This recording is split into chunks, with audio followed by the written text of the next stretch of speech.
Hey guys, tonight we are not going on a grand tour of Roman villas or exploring a pharaoh's tomb. We're doing something much more humble. We're packing a lunchbox, but it's for what might be the world's first minus ever road trip, and your survival depends on what you put inside. This is a journey through ancient Mesopotamia, and trust me, there are no service stations. If you forget your snacks, you don't just get hungry, you might become a cautionary tale. So before you get comfortable, take a moment to like the video and subscribe, but only if you genuinely enjoy what I do here. Go ahead and let me know in the comments what city you're in and what time it is. I love seeing where our little historical bubble reaches. Now, dim the lights, maybe turn on a fan for that soft background hum, and let's ease into tonight's journey together. The first thing you're aware of is the light. It's not the harsh glare of an electric bulb, but a soft, milky grayness filtering into the room. It's the light of dawn, and it carries with it the cool, damp air of the morning. You're lying on a woven reed mat on the floor of a small, square room. The walls are thick, made of sun-dried mud brick, and they feel cool to the touch. The air smells of dust, of clay, and of the faint, comforting scent of yesterday's cooking fire. You sit up and stretch. This is your home, in the heart of Ur, one of the great cities of Sumer, and it's a house that would seem very strange to modern eyes. Here's a cool little architectural tidbit. For you, your house doesn't have any windows that face the street.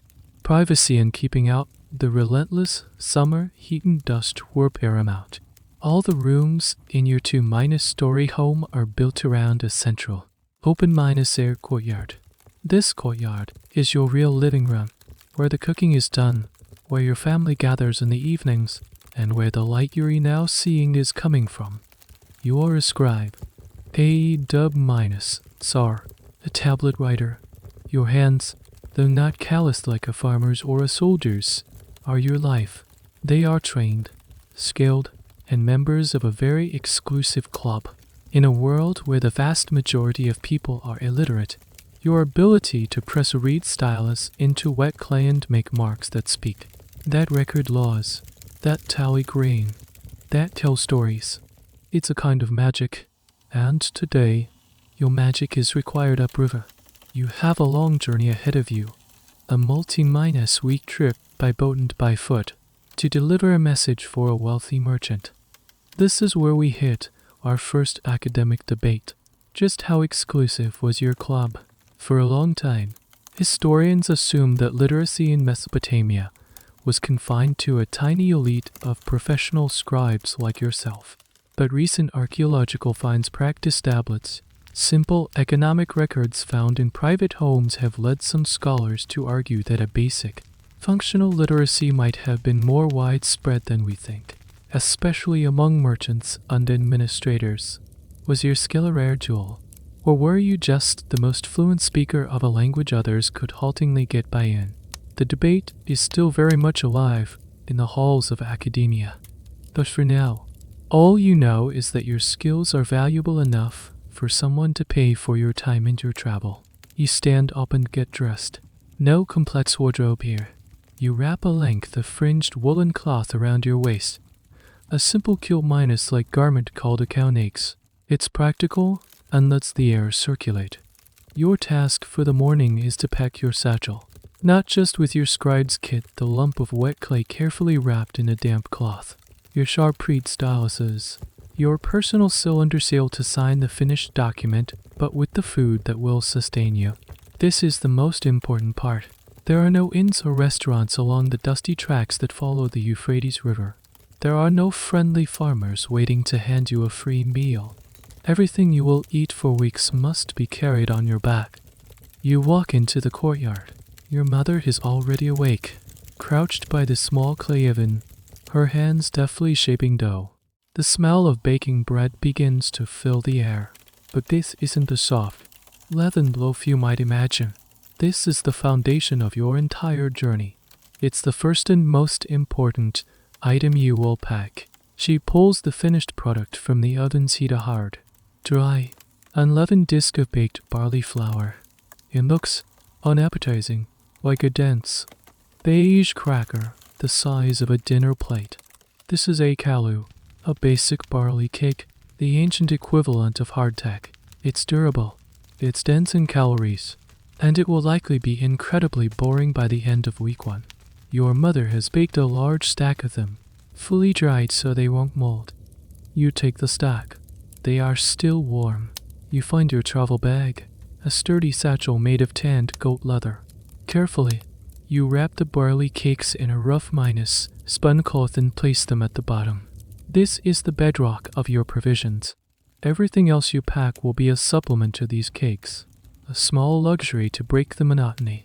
Your bag is still mostly empty, but the journey has, in the small, practical way, already begun. Outside the baked mud walls of your home, the city of Ur is stirring to life, and the great river, your highway to the north, is waiting. You've packed the barley cakes, the dense, carby foundation of your journey. They sit at the bottom of your leather satchel, a solid, reassuring weight. But man cannot live on dry, boring bread alone, even an ancient Sumer. So you move to the next item on your packing list, the one that will provide the sweetness, the energy, and the sheer morale boost you'll need on the long, dusty road. You walk over to a corner of your home's central courtyard where a large clay jar sits in the shade.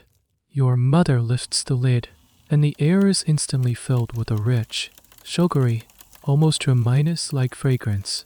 The jar is filled to the brim with dates. These aren't the plump, moist, luxury MDJOO dates you might find in a modern supermarket. These are smaller, drier, and darker, almost black in color. They have been laid out on reed mats on the flat roof of your house for days, baked by the relentless Mesopotamian sun until most of their moisture has evaporated. This process concentrates their sugars to an incredible degree, making them intensely sweetened. Most importantly, naturally preserved. A sun-dried date is a perfect piece of travel food. It's lightweight, it won't spoil for months, and it's packed with the quick release energy you'll need for a long day of walking. You scoop a large double handful of these dried dates into a smaller cloth bag. This is your primary snack, your pocket-sized energy bar. When you feel your strength flagging in the afternoon heat, you'll reach into this bag, pull out 2 or 3 of these chewy, leathery morsels, and let their intense sweetness flood your system. It's a taste of pure, concentrated sunshine. This is a fundamental point of Mesopotamian agriculture and diet. The date palm was one of the 3 kings of the Sumerian food supply, alongside barley and the sesame plant. It was revered, a gift from the gods that provided not just fruit, but also wood for building, fibers for rope, and shade from the oppressive sun. An old Sumerian proverb says, "A man who has a date palm in his garden will never go hungry." Its ability to thrive in the hot, arid climate made it an incredibly reliable food source. Now for a wonderfully strange and specific piece of knowledge about ancient date cultivation. The Mesopotamians were among the first people in the world to understand and practice artificial pollination. They knew that date palms were either male or female, and that the female trees wouldn't produce fruit unless they were pollinated by the male trees. They didn't wait for the wind to do the job. You would have seen skilled workers climbing the tall male palms to cut off their flowering paths, then climbing the female trees to shake the male pollen over the female flowers. This guaranteed a bountiful harvest. Reliefs from Assyrian palaces show winged, god-like figures performing this very act, indicating that this wasn't just seen as an agricultural task, but as a sacred, divinely ordained duty. They were, quite literally, playing matchmaker for their trees.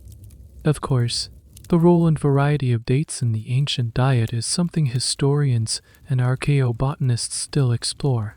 Cuneiform tablets list dozens of different types of dates, with names that are now lost to us. Were some varieties prized for eating fresh, while others were better for drying? Did certain cities have famous date groves known for their superior fruit? Some texts suggest that the finest dates were reserved for the temples and the king's table, while common folk like you made do with the harder, drier varieties. The social life of the date palm is a history that's still being pieced together, one dried minus a pit at a time. You pull the drawstring on your bag of dates and place it in your satchel next to the barley cakes. You now have your corm aconrutins covered. The barley provides the slow minus release complex carbohydrates for endurance. The dates provide the fast minus release simple sugars for quick energy. It's an ancient, intuitive understanding of sports nutrition. You pause for a moment and pop one of the dates into your mouth. The skin is tough, but you chew through it, and the flesh inside is dense, sticky, and incredibly sweet, with a complex, caramel minus-like flavor. It's so sweet it almost makes your teeth ache. It's a profound contrast to the savory, bland flavor of the barley cakes you know you'll be eating for weeks. This little bag of dried fruit is your defense against the monotony of the road. It's your personal stash of sweetness, a small, portable taste of the abundance and ingenuity of your Sumerian home.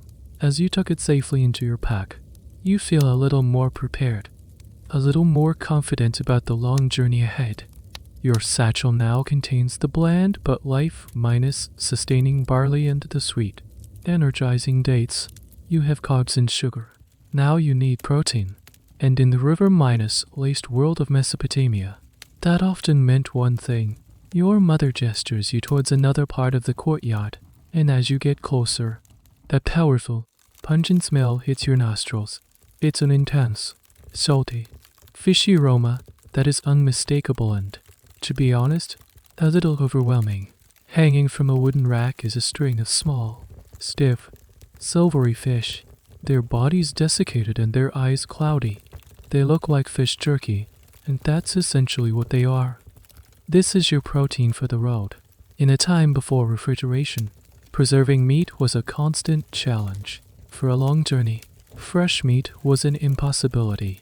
But the rivers and marshes of Mesopotamia teemed with fish carp, catfish, and a dozen other species. This abundance provided a solution. The fish were caught in nets, gutted, and then either packed in salt or, more commonly for travel, simply laid out on the hot earth or a reed mat to dry completely under the sun. The process removed all the moisture, making the fish lightweight and rendering it inhospitable to the bacteria that cause spoilage. The resulting product was a hard, chewy, intensely flavored, and incredibly durable source of protein. You take a few of these dried fish from the rack. They are stiff as a board and surprisingly light. You wrap them in a separate cloth. You definitely don't want that potent aroma getting into your dates and add them to your travel pack. You know exactly how you'll eat them. In the evening, when you make camp, you'll break off a small piece of the dried fish and chew on it slowly, letting your saliva rehydrate the salty flesh. Or, if you're lucky enough to have a small fire, you might toast it for a moment, which softens and releases a smoky, savory flavor. Eaten alongside a piece of your barley cake, it's a complete, if not exactly gourmet, meal. The importance of fish in the Mesopotamian diet is a major historical point. Archaeological digs at ancient city sites have uncovered vast quantities of fish bones, clay net minus sinkers, and even bronze fish hooks, painting a clear picture of a thriving fishing industry. Temple records, meticulously kept on cuneiform tablets by scribes like you, list enormous deliveries of fish fresh, salted, and dried as offerings to the gods and rations for temple workers. The river wasn't just a highway, it was a pantry. Now for a wonderfully weird and specific detail related to this. The Mesopotamians didn't just eat the fish. They used its byproducts in fascinating ways. Fish oil was the key ingredient in all sorts of things. It was used as a fuel for lamps, a lubricant for the wheels of carts, and even as a component in medicines and ointments. The smell must have been incredible. Imagine a bustling Sumerian city at night, the streets lit by hundreds of small clay lamps all burning smelly fish oil. It gives a whole new meaning to the idea of atmospheric lighting. Of course, The specifics of the ancient fishing industry are still a subject of academic study. What were the most prized types of fish? Were there specific fishing grounds that were controlled by certain temples or families? Cuneiform texts mention a figure called the suko, who seems to be a type of institutional fisherman, working for the temple or the palace, but there were likely thousands of independent fishermen as well, selling their catch in the local market. Historians are still trying to map out this complex economic web. Was your fish caught by a temple employee or a local freelancer? The answer would tell you a lot about the economy of your city. You secure the bundle of dried fish in your satchel.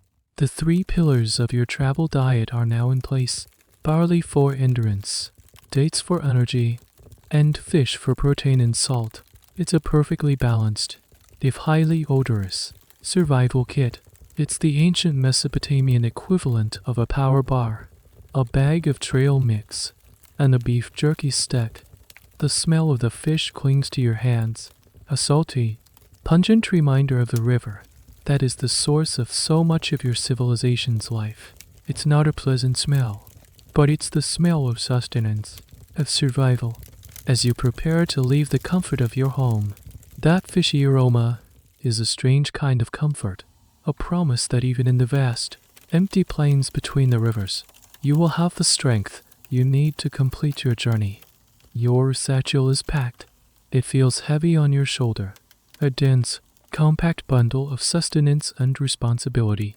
You say your goodbyes to your family in the cool, private space of the courtyard.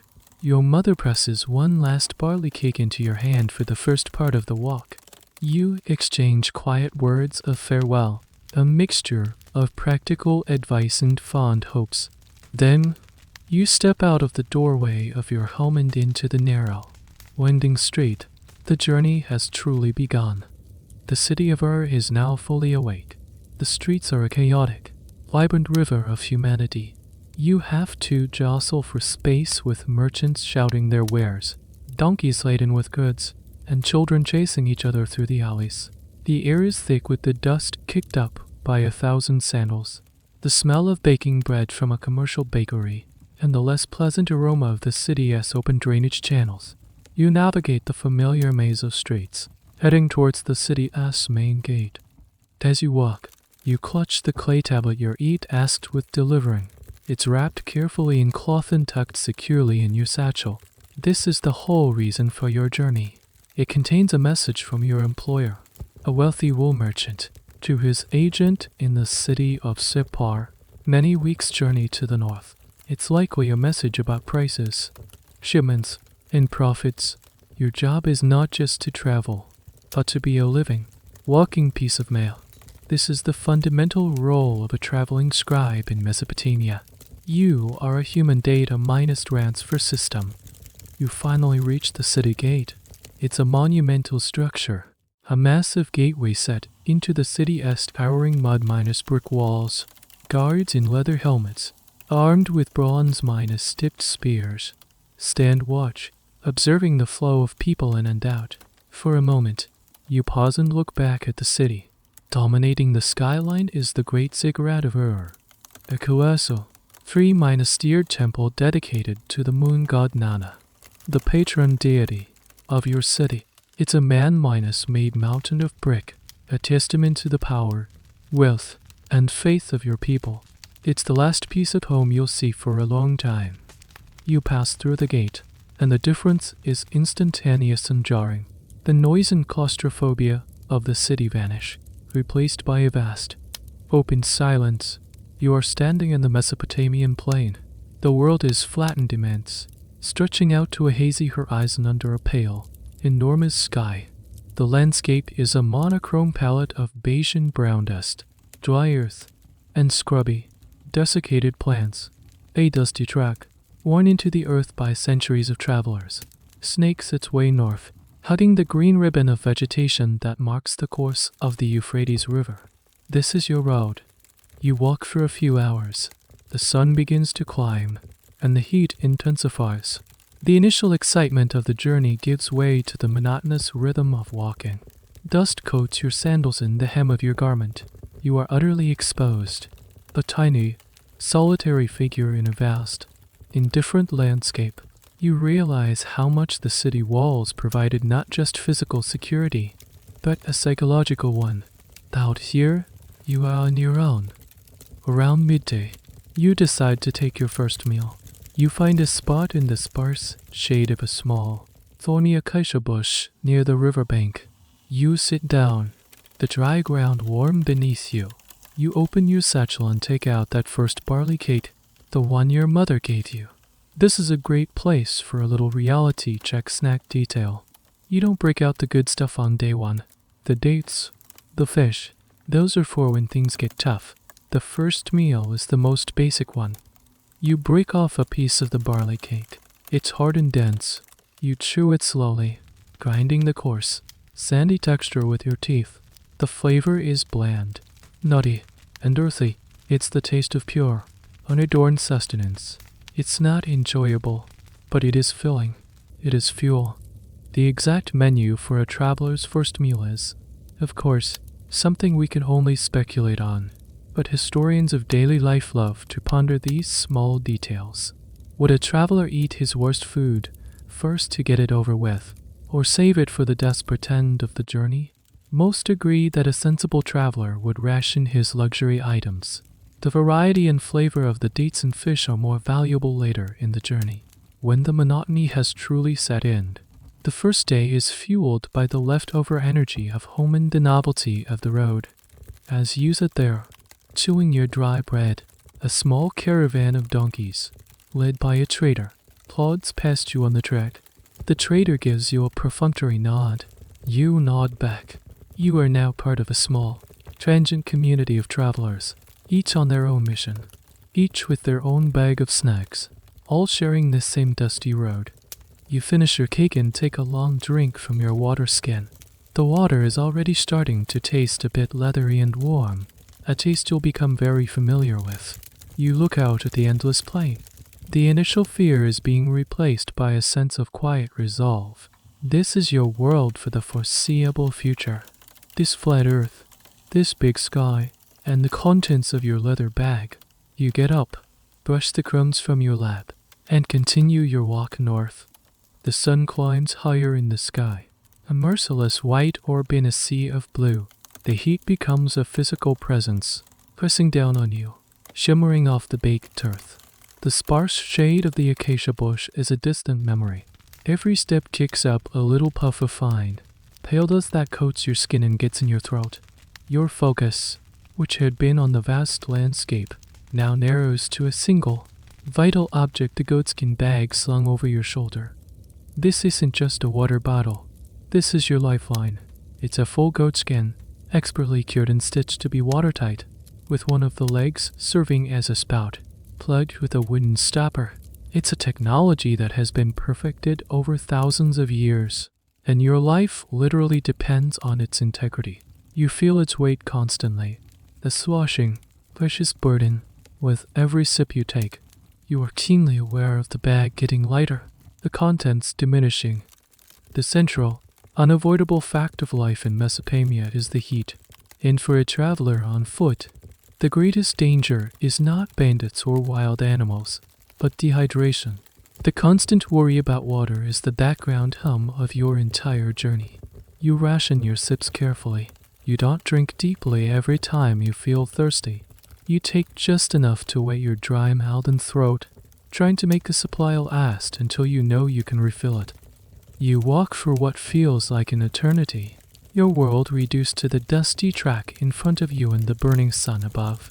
Your thoughts turn to the river, the mighty Euphrates, flowing just out of sight behind a thick screen of reeds and tamarisk trees. The water is right there, so why not just walk over and drink your fill? This is where a crucial piece of ancient survival knowledge comes in. You know that drinking directly from the main channel of the great river can be dangerous. The water can be salty and carry diseases, what the Sumerians would have called the sickness of the gut. The cities upstream, including your own, dump their waste into the river. It's a public sewer as much as it is a source of life. So, what do? Here's a brilliant little bit of ancient ingenuity. When you need to refill your water skin, you don't go to the main river. You look for a place where a small, clear side stream trickles out from the reeds, or you find a spot away from the bank and dig a shallow hole in the sandy soil. You wait for the groundwater, naturally filtered by the layers of sand and earth, to seep in. This water is much cleaner and safer to drink. This basic understanding of filtration is a piece of folk science that saved countless lives. The debate among historians and archaeologists on this topic often revolves around the scale of water management and its health implications.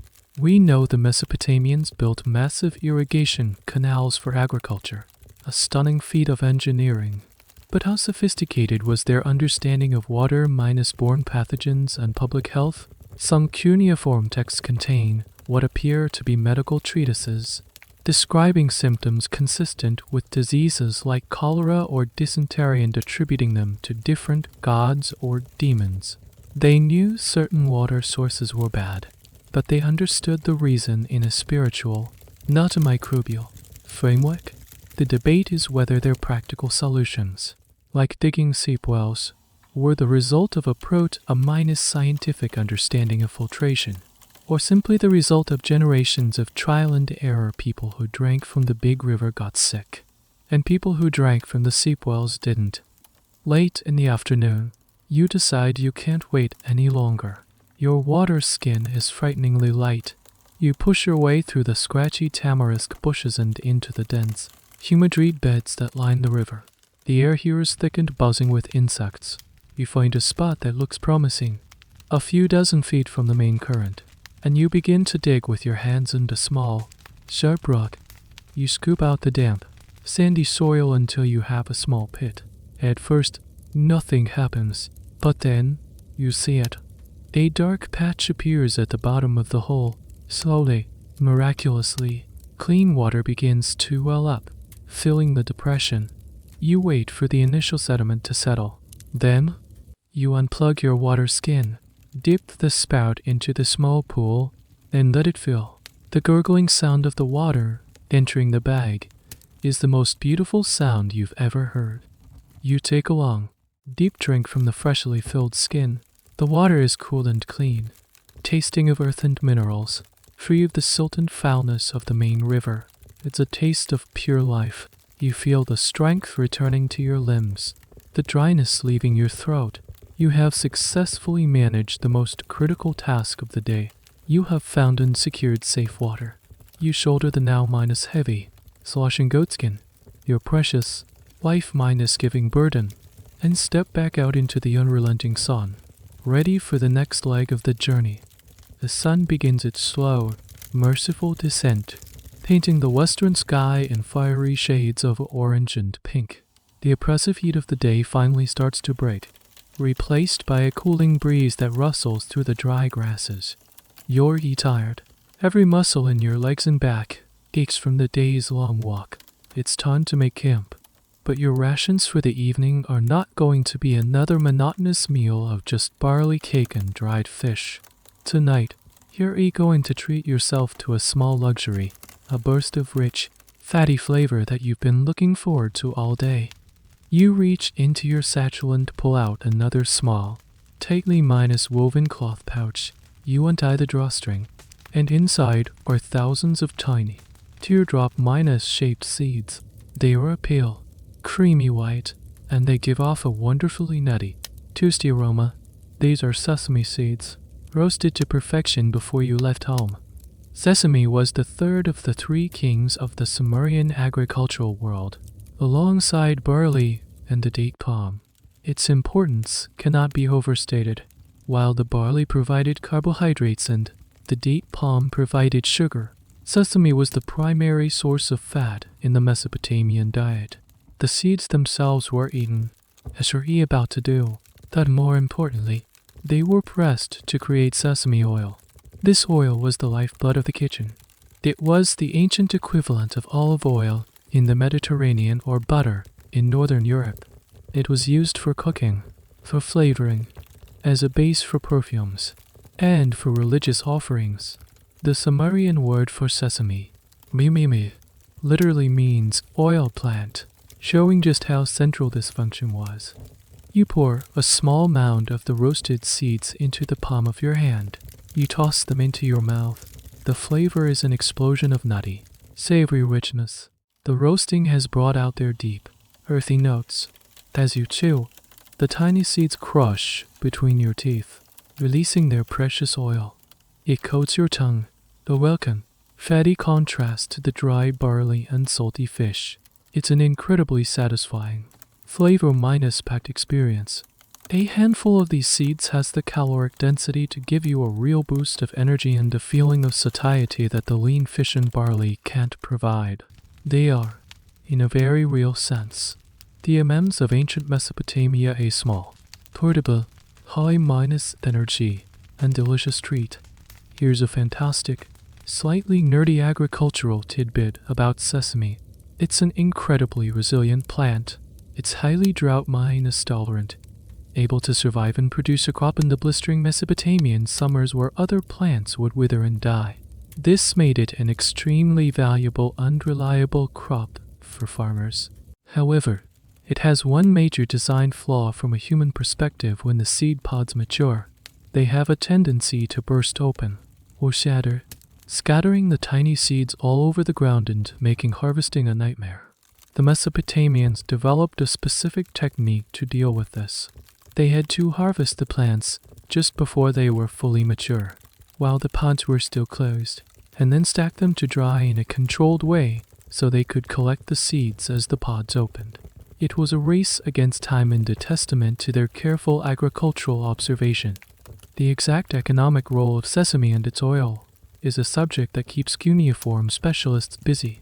We have countless administrative tablets from temples and palaces meticulously recording deliveries of sesame, rations of oil for workers, and the amount of land dedicated to its cultivation. But was the small-scale pressing of oil a common household activity? Or was it a specialized, industrial process controlled by large institutions? Some historians argue that most households would have had a small, simple stone press to produce their own oil for daily use. Others believe that the large, complex presses needed for maximum efficiency would have been in the hands of the temples or wealthy merchants, who then sold the oil in the market. The answer likely varies by city and by time period. A complex picture of household craft and centralized industry existing side by side. You finish your handful of seeds, licking the last of the oily, nutty flavor from your palm. You take a bite of your barley cake, and its blandness is now transformed, enhanced by the lingering richness of the sesame. It's a simple meal, eaten on the dusty ground as the first stars begin to appear in the darkening sky, but it feels complete. The barley, the fish, and now the sesame. It's a balanced diet, carefully designed for the rigors of the road. You tuck the pouch of seeds safely back into your satchel. This small bag is more than just a snack. It's a taste of ancient innovation, a testament to a plant that thrived in the harshest of climates, and a rich, oily spark of flavor that makes the hardship of the journey just a little more bearable. The last of the twilight fades from the sky, which is now a deep, velvety black, strewn with an almost overwhelming multitude of stars. With no city lights to wash them out, they seem close enough to touch. The only light here on the ground is the small, flickering fire you've managed to build from scraps of dried tamarisk wooden reeds.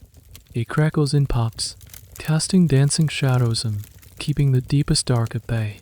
You've finished your simple meal. The rich taste of the sesame seed still lingers. The air has grown cool, and the silence of the plain is profound, broken only by the crackle of your fire and the gentle lapping of the river nearby. You pull your woolen garment tighter around your shoulders. This is the time of day when the vulnerability of your situation really sinks in. The vast, open space that felt liberating after leaving the crowded city now feels intimidating and full of unseen possibilities. You are a soft, warm creature in a world that is ancient, wild, and indifferent to your survival. Your attention is drawn to the edge of the firelight, to the dense, dark wall of reeds that marks the riverbank. The reeds are a world unto themselves. During the day, they are a source of life, a place to find cleaner water, a habitat for birds you could potentially trap for food, and a home to the fish that form a core part of your diet. But at night, they are a place of mystery and potential danger. You know that the reed beds are not empty. This brings us to a crucial point about travel in the ancient world. You are not at the top of the food chain. The Mesopotamian ecosystem was rich and varied. You know that jackals, with their eerie, yipping calls, roam these plains at night, attracted by the smell of any leftover food. They are mostly scavengers and not a direct threat, but their presence is a constant, unnerving reminder that you are not alone. But there are bigger things to worry about. Here's a chillingly specific detail from ancient texts. The Mesopotamians had a very real and justified fear of lions. Cuneiform records and royal art are full of references to lions, Nesu and Akkadian. They were a symbol of royalty and power, often shown being hunted by kings in elaborate, ritualized scenes. But for a common traveler like you, an encounter with a lion would be no royal sport. It would be a terrifying, and likely fatal, experience. The dense reed beds along the Tigris and Euphrates were their prime habitat, the perfect cover for them to stalk their prey. Your small fire is not just for warmth, it's your primary defense, a flickering barrier meant to deter any large predator that might be watching from the shadows. This is a point where history and paleozoology intersect, and it's a source of some academic debate. Just how common were lions in Mesopotamia during this period? Some scholars, looking at the frequent mentions in texts, believe they were a significant and constant presence, a real danger that shaped people's lives and travel patterns. Others argue that by the time of the great cities like Ur and Babylon, lion populations may have already been in decline due to human activity and habitat loss, and that their appearance in royal texts was more symbolic than a reflection of everyday reality. They were a powerful image of the chaos of the wild that the king, as the agent of divine order, was tasked with conquering. Was the lion lurking in the reeds the genuine nightly threat, or more of a boogeyman, a powerful folk memory of a time when the world was wilder? For you, huddled by your fire, this is not an academic question. The fear is very real. You stare into the darkness, your hand resting on the heaviest piece of driftwood you could find, a makeshift club. Every snap of a twig, every rustle in the reeds, makes your heart jump. You think about the food in your satchel, the pungent aroma of the dried fish, which seemed so strong to you, must be an irresistible perfume to a hungry predator with a keen sense of smell. Suddenly, your life minus sustaining rations feel like a liability, a beacon attracting the very dangers you're trying to avoid. You make sure the bag is sealed as tightly as possible, and you pull it closer to you. The fire dips low, and you quickly add another piece of wood. The flames flare up, pushing the shadows back. You have a long night ahead of you. You won't sleep deeply. You'll doze in fits and starts, one ear always attuned to the sounds of the wilderness. This is an essential, exhausting part of the journey that is often overlooked in grand historical narratives. It's not just about walking and eating. It's about the constant, draining vigilance required to simply stay safe through the night. Your road trip snack minus planning must now include a security strategy. The snacks that keep you alive during the day can't be the things that get you killed at night. You have survived the night.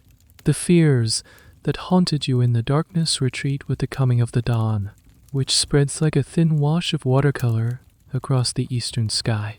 The fire is now just a pile of gray ash and glowing embers. You made it. You pack your things quickly, eager to leave the unsettling camp spot and get back on the dusty track. The morning is cool and your body is stiff, but a new day of walking lies ahead. After a few hours, the monotony of the journey begins to wear on you. The landscape is the same. The rhythm of your own footsteps is the same. Your mood begins to sink. The importance of your mission feels distant, and the comforts of home feel impossibly far away. your morale is flagging. This is a different kind of challenge, not a physical threat, but a psychological one. And for this, you have packed a special kind of medicine. You decide it's time. You sit down, open your satchel, and push aside the bags of barley cakes and dried fish. You reach for a small, very special container you have carefully protected. It's not a cloth bag, but a small, sealed clay pot. Its lid plugged with a wad of beeswax. You carefully pry the stopper loose. A wonderfully rich and complex aroma escapes, a sweet, floral perfume that instantly lifts your spirits. You dip your finger inside. It comes out coated in a thick, sticky, golden minus amber liquid. This is honey. In the world of Mesopotamian travel snacks, honey is the absolute pinnacle of luxury. This isn't an everyday food. This is a rare, precious, and almost magical substance. You lick the honey from your finger. The flavor is an explosion of sweetness, but it's far more complex than the one-note sugar rush of the dates. You can taste the memory of 1,000 different wildflowers, a hint of herbs, the very essence of a sunny field. It's a flavor that feels alive, and it instantly makes you feel better. The world seems a little brighter. Here's a great, specific tidbit that highlights its rarity. While date syrup was measured in large jars, honey was oft unmeasured in tiny units. In administrative texts, it was traded in small, precious quantities. Furthermore, a lot of the honey in Mesopotamia may have been hunted rather than farmed. It was collected from wild bee colonies found in hollow trees or rock crevices, a dangerous and difficult task that only added to its value. Your little pot might be the result of a bee hunter's daring raid on a wild hive. The exact extent of beekeeping in Mesopotamia is a subject of ongoing academic debate. Some scholars argue that, while it wasn't as widespread as in Egypt, small-scale, localized beekeeping in clay hives or log hives likely did exist, especially in the more temperate northern regions of Assyria. Others maintain that it was an insignificant practice, and that nearly all honey was either gathered from the wild or imported at great expense. The archaeological evidence is sparse, making it a difficult question to answer definitively. But everyone agrees on one thing: it was rare and expensive. You don't eat the honey on its own. That would be wasteful. You break off a piece of your hard, bland barley cake. You use your finger to spread a thin, glistening layer of the honey over the rough surface of the cake. The simple act feels like a sacred ritual. You take a bite. The transformation is miraculous. The boring, dry cake is now a delicious, sweet pastry. The simple, earthy flavor of the barley is the perfect canvas for the complex, floral notes of the honey. It is, without a doubt, the most delicious thing you have eaten since you left home. This small act of culinary enhancement is a powerful tool against the psychological grind of the journey. It's a moment of pure pleasure, a sensory reminder that life is not just about survival and monotony. It's a taste of luxury, a connection to the world of feasts and temples and kings. You carefully reseal the pot of honey and place it back in your bag. You will not touch it again for many days. It is a treat to be savored, a secret weapon to be deployed only when your spirit truly needs a lift. This tiny pot of liquid gold is your most precious provision, not because of the calories it contains, but because of the joy it provides. The sweet, luxurious taste of the honey still lingers on your tongue, a pleasant memory as you continue your monotonous walk. But as the day wears on, another, more persistent thought begins to creep into your mind. It's a craving, a deep, profound thirst for something other than the warm, leathery water from your goat skin. You are dreaming of a tall, cool cup of beer. In your mind, you can almost taste it, the slightly bitter, malty flavor of a good barley beer, the thick, frothy head, the cool liquid sliding down your parched throat. Back home in Ur, beer was not a luxury. It was a fundamental part of life. It was a staple of the diet, a form of payment for laborers, a social lubricant, and a key element in religious rituals. You drank it every day. It was nutritious, safer to drink than questionable water, and a source of communal cheer. But out here, on the road, it is an absolute impossibility. This is the central, slightly tragic irony for the Mesopotamian traveler. The very thing that defines your civilization's daily diet is the one thing you absolutely cannot take with you. Why? Because Mesopotamian beer was not the filtered, pasteurized, bottled beverage we know today. It was a thick, soapy, and actively fermenting product, often with bits of grain and yeast still floating in it. It was a living food. Taking it on the road would be a disaster. The heat and the jostling of the journey would cause the fermentation to go wild, and your carefully prepared brew would quickly turn into a sour, undrinkable mess. Or worse, the pressure would build up and burst your water's skin, leaving you with no liquid at all. So you are haunted by the ghost of a good drink. The memory of beer becomes a constant companion to your thirst. You think of the SDM, the tavern, back in your neighborhood. You can picture it perfectly, a noisy, cheerful room where you would gather with your fellow scribes after a long day of pressing tablets. You would sit on no stools, and the tavern keeper, often a woman, would bring you a large ceramic jar of the house brew. This brings us to a wonderfully specific detail about beer drinking in Sumer. You didn't drink it from a cup, because the beer was so full of sediment husks of barley. Clumps of yeast, you drank it through a long reed or, if you were wealthy, a metal straw. This straw would allow you to draw the liquid from below the floating debris on the surface. It was a filter and a drinking vessel all in one. Some of the most beautiful artifacts from the royal tombs of Ur are exquisite drinking straws made of golden lapis lazuli. The sheer variety of Mesopotamian beer is a topic that fascinates and, to some extent, frustrates historians.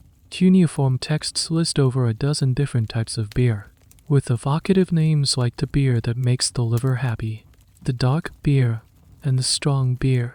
We have recipes, like the famous hymn to Nkosi, the goddess of beer, which describes the brewing process in poetic detail. But we don't know exactly what these different types of beer tasted like. Was dark beer like a modern stout? Was strong beer high in alcohol, or just intensely flavored? This is a major area of academic debate and even experimental archaeology. Scholars and brewers have tried to recreate Mesopotamian beer based on these ancient recipes. They debate the exact type of barley used, the nature of the BAPP, are a kind of twice-minus baked barley bread used as a mash, and the flavorings that might have been added, like date syrup or spices. The recreations are often thick, sour, and porridge-minus-like, a world away from modern lager. But was this really what it tasted like? Or are we missing a key step in the process? The ghost of beer's flavor is as elusive as the drink itself is on your journey. You plod onward, your throat dry, your craving for beer now an almost painful ache. You take another sip of warm water from your goatskin. It quenches your immediate thirst, but it doesn't satisfy your soul. The lack of beer on the road is a profound culinary and cultural deprivation. It's a constant reminder of how far you are from the comforts and norms of your settled, civilized life. The journey is not just a physical hardship. It's a state of being cut off from the very tastes that define home. For you, the traveler, beer becomes a symbol of everything you're working towards. It represents the end of the road, the return to the city, the pleasure of the tavern, the company of friends. The first cup of beer you have when you finally reach your destination will be more than just a drink. It will be a celebration, a reward, a ritual that marks the successful completion of your mission and your return to the world of men and gods and good. Soupy beer. Days have bled into one another. The initial novelty of the journey has long since worn off, replaced by a deep, bone-wearing fatigue. The landscape, once vast and intimidating, is now just crushingly monotonous. It's an endless cycle of walking, sweating, and sleeping fitfully. Your diet has become equally repetitive. You've been subsisting on the holy trinity of your provisions, the dry barley cakes, the pungent dried fish, and the occasional sweet hit from a date. Your palate is screaming for variety, for a different texture, a new combination of flavors. It's in this state of culinary despair that you discover the simple genius of the original trail mix. It's not a planned recipe, but an innovation born of necessity and boredom. You sit down for your midday meal, the sun beating down on you, and you look at your meager options with a distinct lack of enthusiasm. You can't face another plain barley cake, but then an idea sparks. You reach into your satchel and pull out 2 small pouches. One contains the last of your precious dates, their sugary sweetness now a familiar comfort. The other holds something you haven't touched yet, another of your secondary snacks. You open it, and inside are small, hard, brownish spheres. These are roasted chickpeas, another staple of the ancient diet. On their own, they are a decent but an exciting snack, hard, crunchy, with a nutty, savory flavor. They are durable and packed with protein and fiber, making them excellent travel food. This is where your creativity kicks in. You take a few of the dried dates and, with your fingernails, you painstakingly pick the pits out of their sticky flesh. Then, you take a handful of the hard, roasted chickpeas. You mix the two together in the palm of your hand, the soft, sweet, dark flesh of the dates clinging to the hard, savory, pale chickpeas. You pop the mixture into your mouth. The result is a revelation. It's a perfect symphony of texture and taste. The immediate, intense sweetness of the date is perfectly balanced by the nutty, earthy flavor of the chickpea.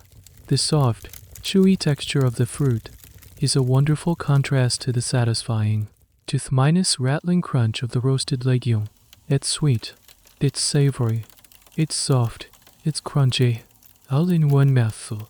It is a small, simple act, but it has completely transformed your meal from a chore into a pleasure. You have just invented trail mix. The use of legumes like chickpeas and lentils was a cornerstone of Mesopotamian agriculture. This is a key historical point.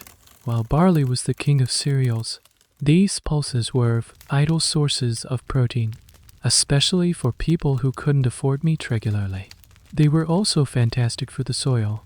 Mesopotamian farmers practiced crop rotation, planting legumes in a field after a barley harvest. The legumes would fix nitrogen in the soil, replenishing the nutrients the cereal crop had depleted. It was a sophisticated, sustainable system that allowed them to farm the same land for centuries. Here's a great, slightly weird, culinary tidbit. While you are eating your chickpeas roasted, one of the most common ways to prepare them back home was to grind them into a flour. Chickpea flour was used to make a kind of flatbread, and, more commonly, to thicken stews and soups, giving them a rich, creamy texture and a protein boost. Some scholars even speculate that the world's first hummus-like paste ground chickpeas mixed with sesame oil might have been concocted right here in Mesopotamia. The exact variety of snacks a traveler like you might have carried is, of course, a source of historical speculation. Administrative texts might list rations of chickpeas or figs, but they don't describe how they were eaten on the road. Did travelers combine their foods like this regularly? It seems highly likely. Historians of daily life argue that this kind of simple, on-the-spot food modification is a universal human trait. Faced with a limited and monotonous diet, people will always find creative ways to combine ingredients to create more palatable and interesting meals. Your trail mix is not just a snack. It's a testament to human ingenuity in the face of boredom. You experiment further. You take one of your other dried fruits, say dried fig. Its seedy interior or jammy, earthy counterpoint to the date's pure sweetness, and mix it with the chickpeas. Another delicious success. You have broken the tyranny of the single-ingredient snack. You now have a customizable, varied source of fuel. This small discovery has a disproportionately large effect on your morale. It's a tiny bit of control, a small act of creation in a journey where you are mostly a passive victim of the landscape and the distance. It's a reminder that you are a thinking creature, not just a beast of burden plodding along a dusty track. You carefully pack your new creations back into their pouches, already looking forward to your next meal with an anticipation you haven't felt in days. The road ahead is still long and hard, but it will now be punctuated by small moments of crunchy, sweet, and savory joy. Your journey continues. The rhythm of your day is dictated by the sun and the dusty track. Your new trail mix creations have provided a welcome burst of variety, but your body still craves something more substantial, something with a rich, fatty mouthfeel that the oily sesame seeds can only hint at. You miss the savory richness of the mutton stews and roasted goat you eat back in our.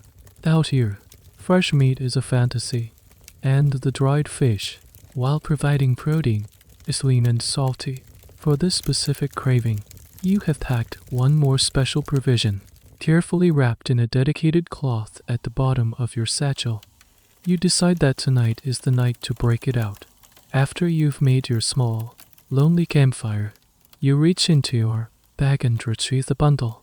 You unwrap the cloth, and inside is a pale, yellowish minus white wedge of something hard and dense. A faint, tangy, slightly sheepy aroma rises from it. This is cheese.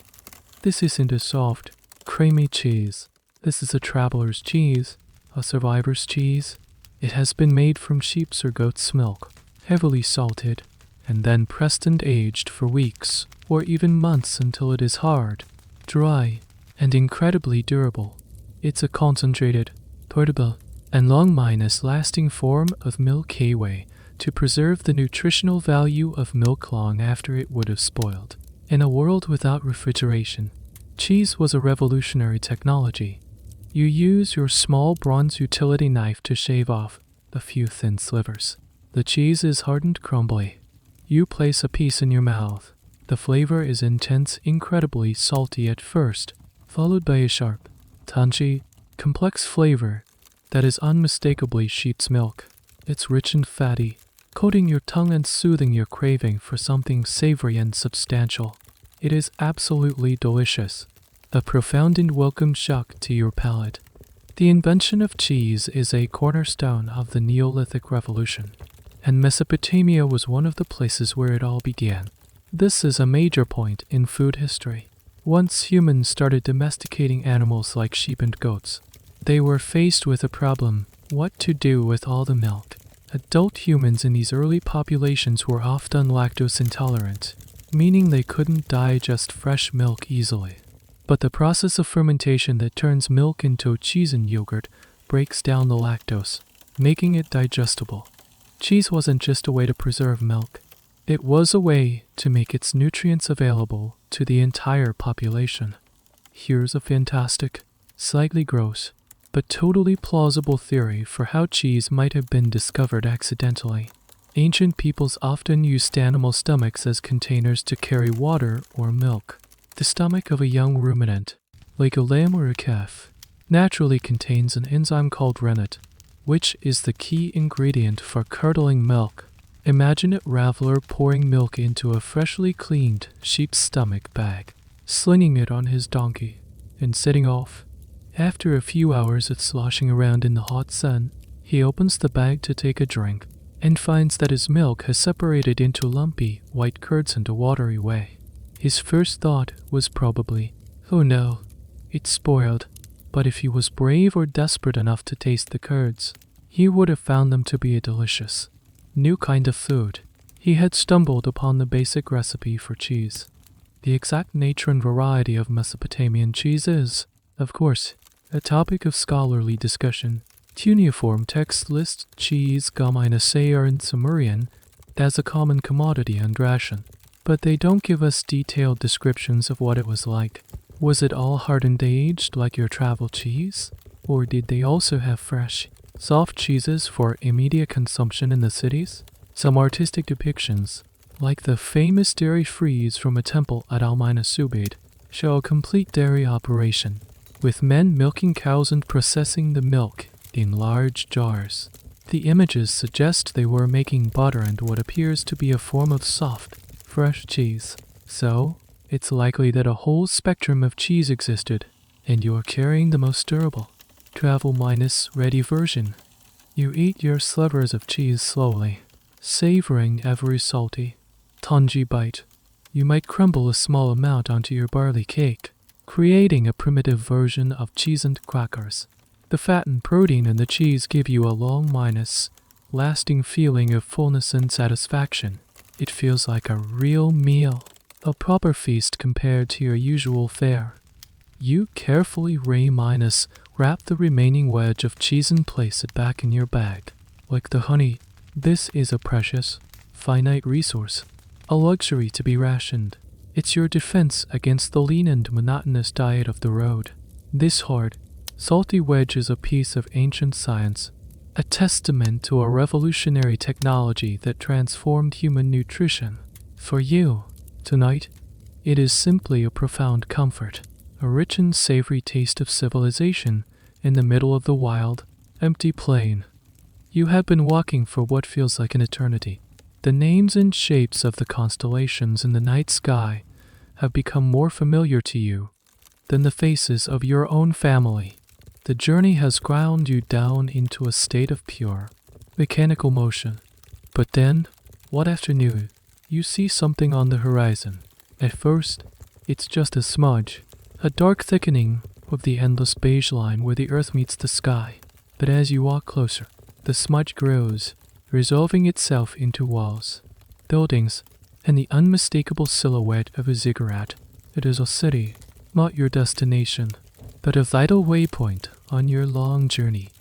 As you approach, the solitary silence of the plain is gradually replaced by the hum of human activity. You begin to see other people on the track, herders with their flocks, farmers heading in from their fields. The air starts to carry the familiar smells of wood, smoke, and livestock. You have arrived at a caravanserai, a bustling roadside settlement that has sprung up around a fortified town.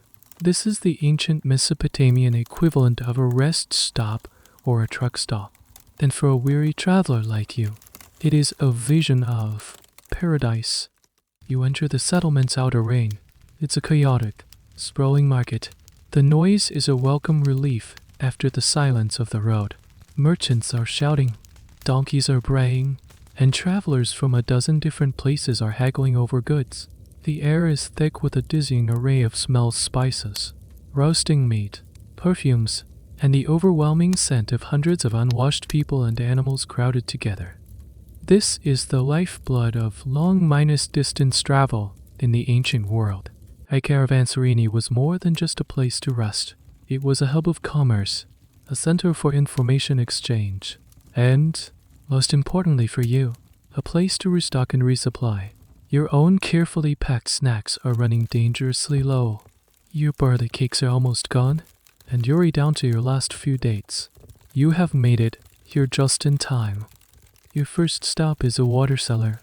You trade a few of your remaining dried fish for a full refill of your water skin with cool, clean well water.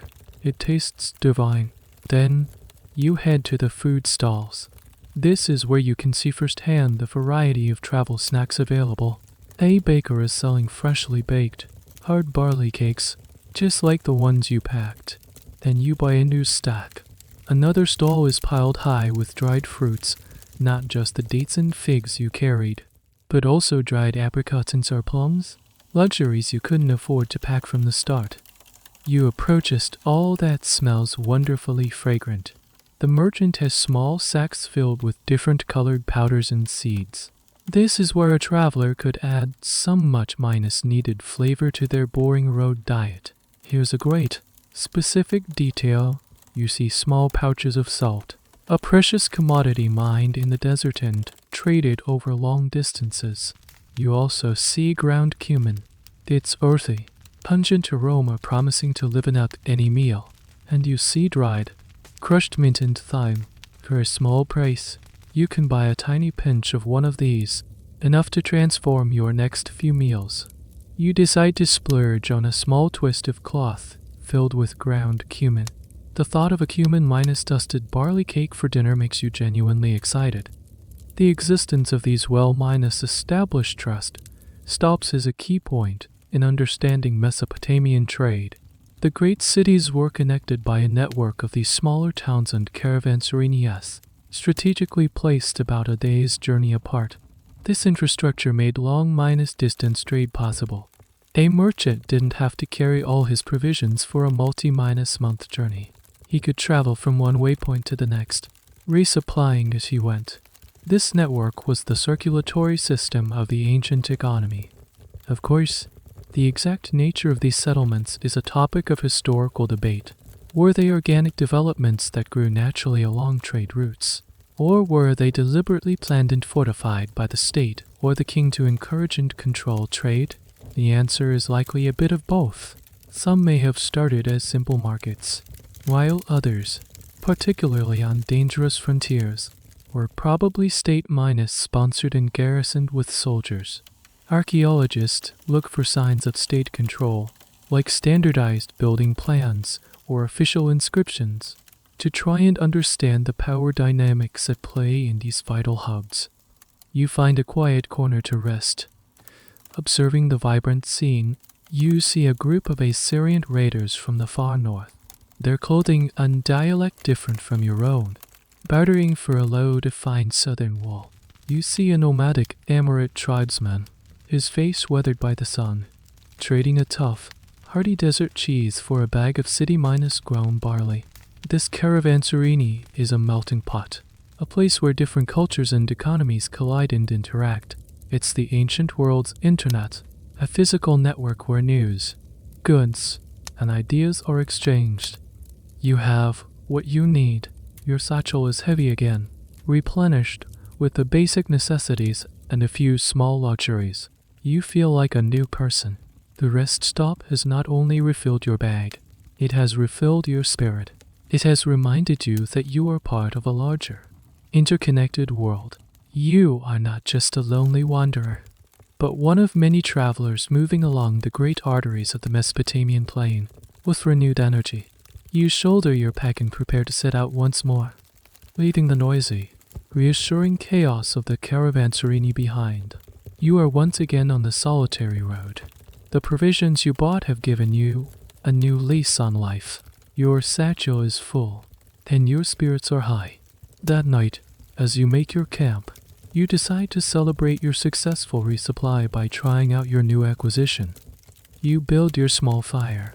Its light a tiny beacon in the immense darkness. You lay out your simple meal of fresh barley cake from the market and a piece of dried fish. But tonight, there will be a new element. You reach into your bag and pull out the small, twisted cloth you bought from the spice merchant. You untie the knot carefully, not wanting to spill a single precious grain. A wonderfully warm, earthy, and pungent aroma wafts up, the smell of ground cumin. This is where the art of road trip cooking gets elevated. You take a pinch of the brownish-yellow powder between your thumb and forefinger. You sprinkle it, like a magical dust, over the surface of your bland barley cake. The pale, uninviting disc is now speckled with fragrant powder. You take a bite. The difference is astounding. The cumin doesn't just add its own flavor. It enhances the nutty taste of the barley itself. It adds a layer of warmth and complexity that makes the simple cake taste like a deliberate culinary creation. Next, you take a piece of your dried fish. Before, you would have just chewed on it as is. Now, you hold it over the edge of your fire for a moment to toast it, and then you sprinkle it with another tiny pinch of cumin. The heat of the fire and the spice combine to create an incredible aroma. The taste is even better. The cumin cuts through the intense saltness of the fish, adding a smoky, savory depth. It is, by the standards of your journey, a gourmet meal. This use of spices is a fundamental aspect of Mesopotamian cuisine and a major historical point. The Fertile Crescent was not just a cradle of agriculture. It was a crossroads for trade, and that included the spice trade. While some herbs like mint and thyme could be grown locally, many of the more potent spices, like cumin and coriander, were likely imported from the mountainous regions to the east and north. In modern-day Iran and Turkey, spices were high-value, low-weight goods, perfect for long-distance caravan trade. They were a taste of the exotic, a way for even a common person to add a dash of foreign luxury to their food. Here's a fantastic, Specific detail about the spice trade.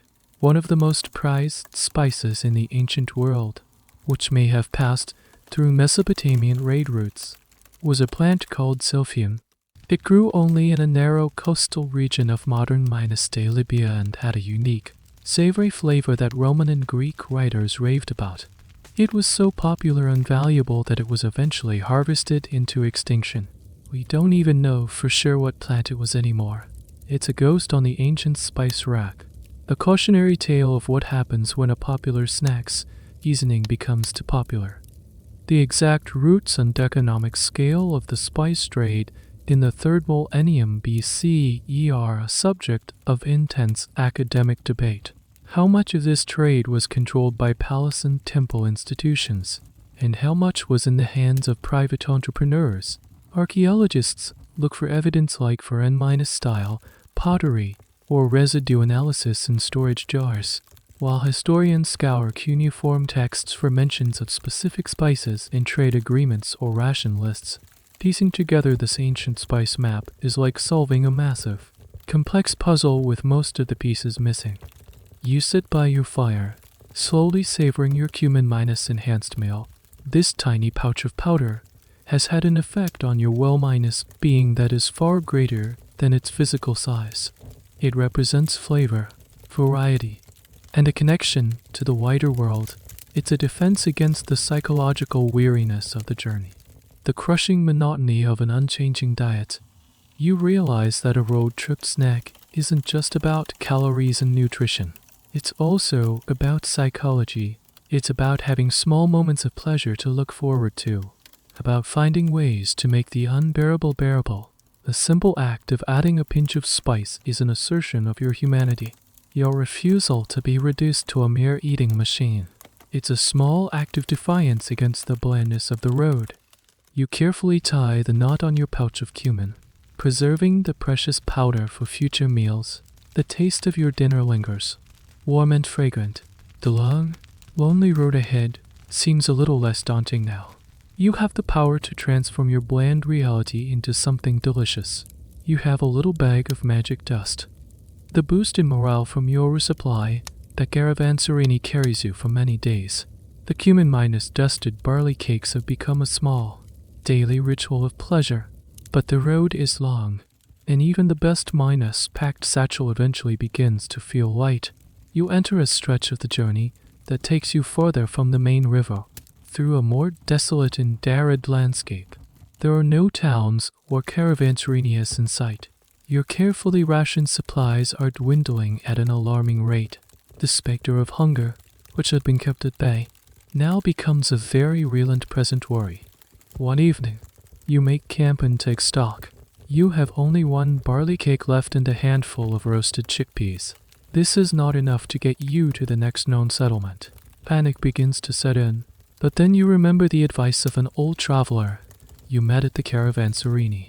The land provides, he had said, if you know where to look. You realize you must learn to supplement your packed snacks with 4 aged ones.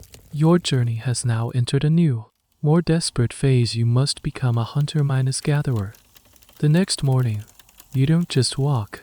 You scan the landscape with a new, intense focus. You are no longer just looking at the horizon. You are studying the ground, searching for any sign of life, any patch of green.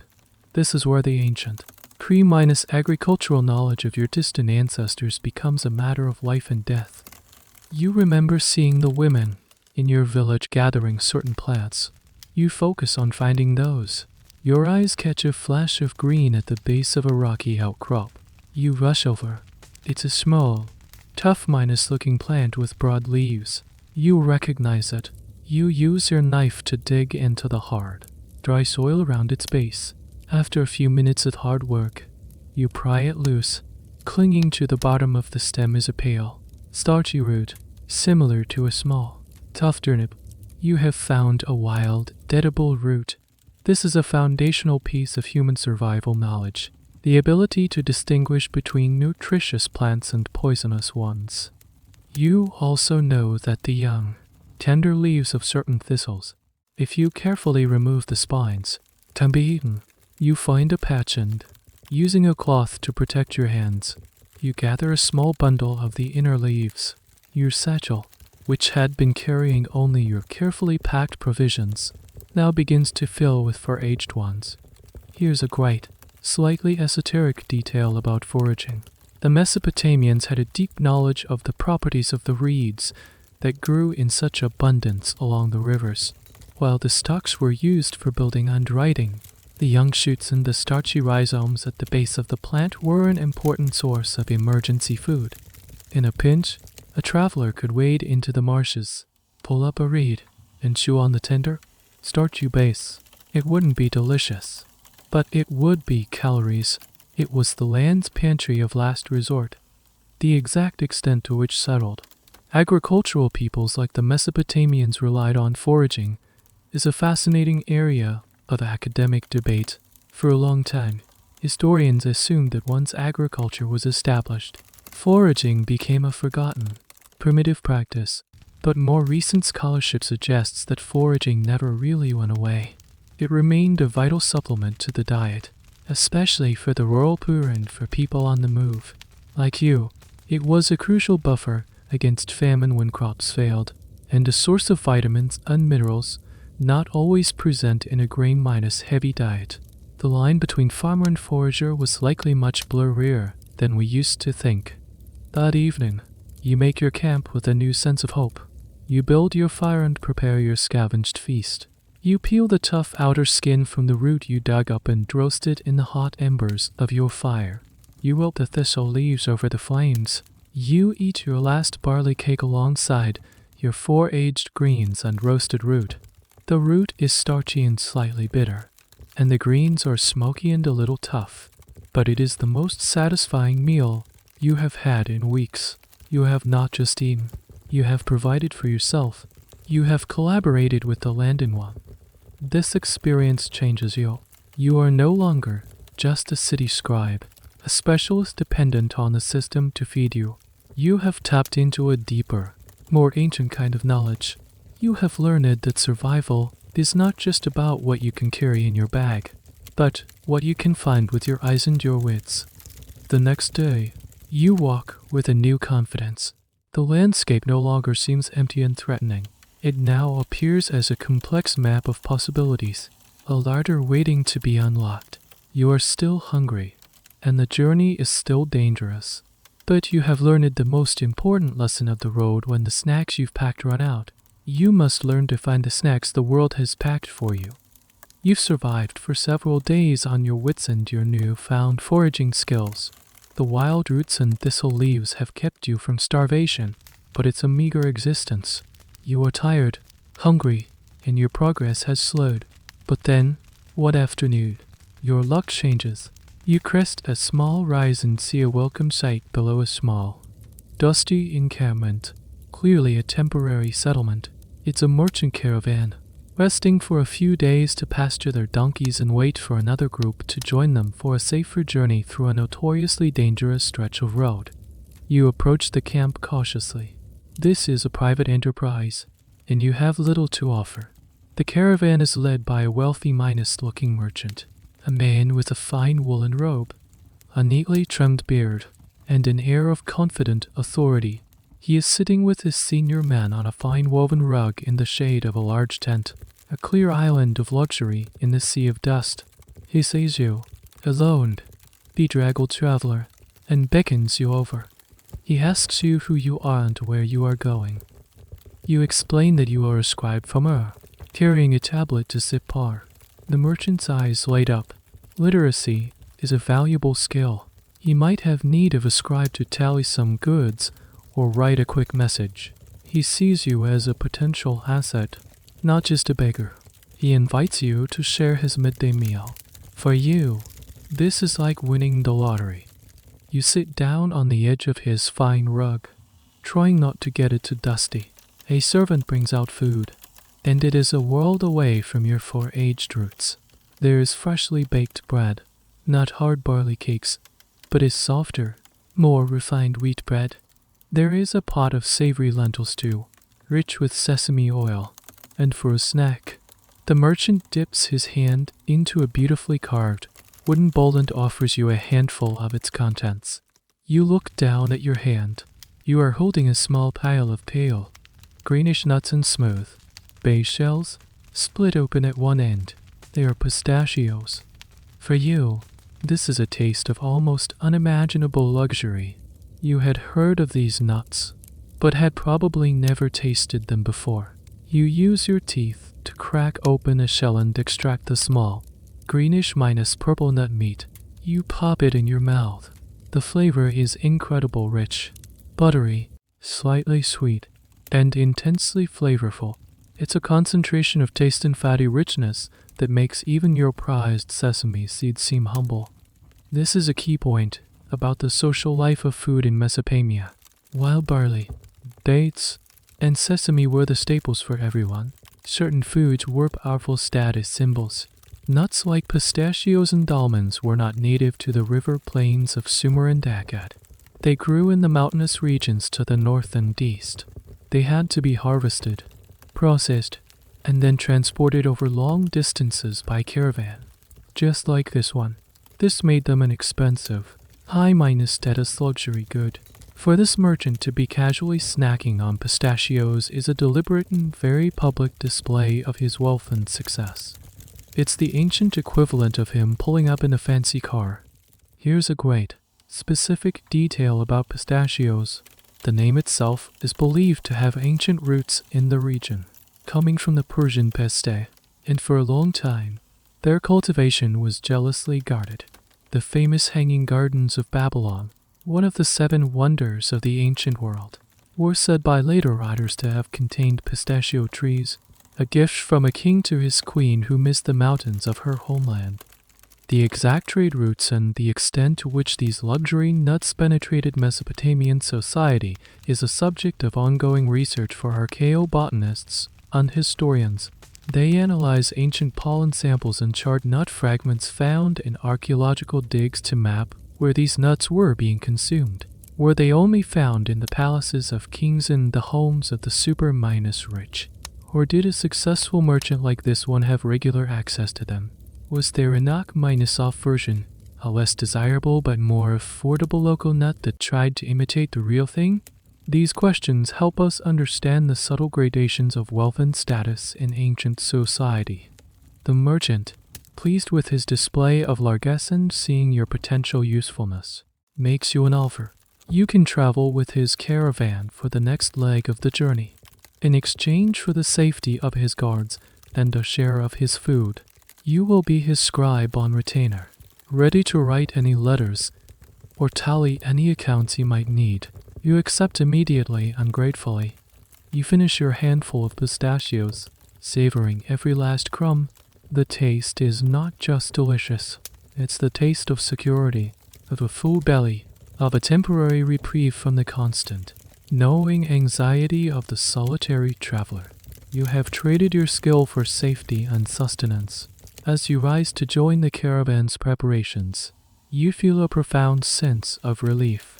The road ahead is still long, but for now, you will be walking it with a full stomach, under the protection of a man who can afford to snack on jewels that grow on trees.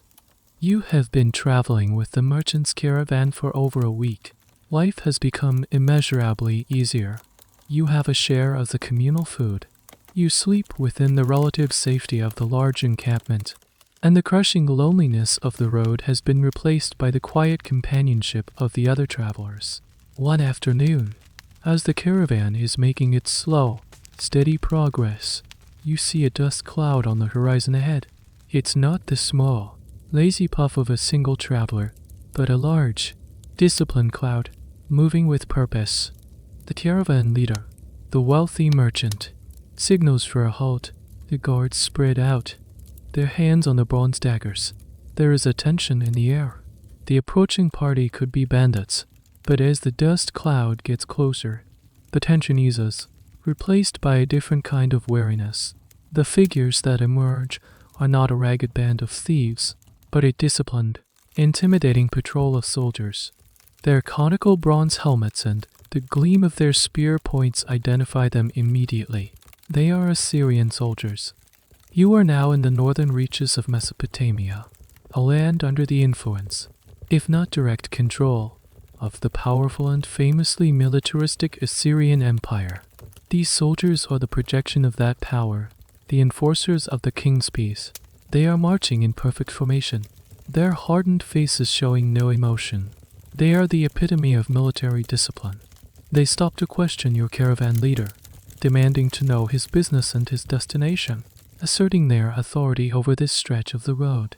As they talk, you get a glimpse of their life, and specifically, their snacks. You notice that each soldier carries a small, simple leather pouch on his belt. It is standardized, uniform, just like their equipment. One of the soldiers, standing near you, takes a moment to reach into his pouch and pulls out his ration. What he eats is a lesson in military logistics and the science of fueling an army on the march. He is not eating soft bread or fancy nuts. He pulls out a piece of what looks like an extremely hard, dark, twice minus baked bread, almost like a rusk. This is the soldier's iron ration. It's likely made from a mix of barley and emmer wheat, designed for maximum durability and caloric density. It's not meant to be tasty. It's meant to be fuel, pure and simple. Alongside the hard bread, he pulls out a chunk of extremely hard, dry cheese and a handful of parched, salted barley groats. This is the core of the Assyrian military diet: on the move, durable, non-perishable, high-energy foods that won't spoil and don't require cooking. This is a key point in military history. An army's success depends as much on its supply chain and the quality of its rations as it does on its weapons and tactics. The Assyrian war machine, which was one of the most effective in the ancient world, was a masterpiece of logistics. They could project their power over vast distances because they had perfected the art of feeding their soldiers on the move.